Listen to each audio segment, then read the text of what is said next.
Talia Cunningham, who's in studio with a vaccine alert. Talia?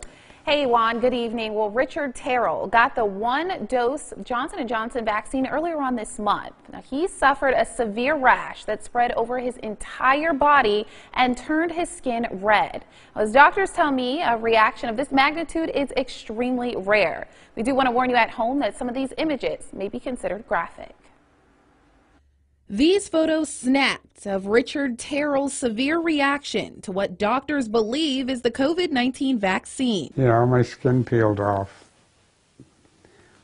It's still coming off of my hand. The 74-year-old now on the road to recovery, relieved to breathe in the fresh air at his Goochland County home after spending 5 days at the VCU Medical Center.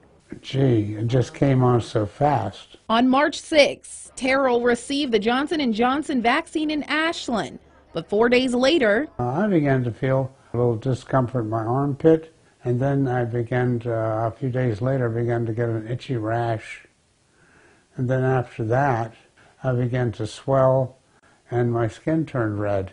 This red rash quickly spreading, covering Terrell's entire body. His legs and hands almost unrecognizable from swelling and discoloration. It was stinging and itching. Skin is the largest organ in the body, and when it gets inflamed like he was, they can lose a lot of fluids, lose a lot of Dermatology hospitalist Effenu Newton is one of Terrell's doctors. She says his drug reaction could have been life-threatening if untreated.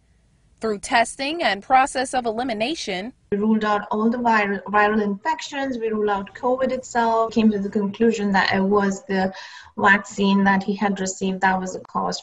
Dr. Newton and her colleagues believe Terrell's reaction has something to do with his genetic makeup and the vaccine type.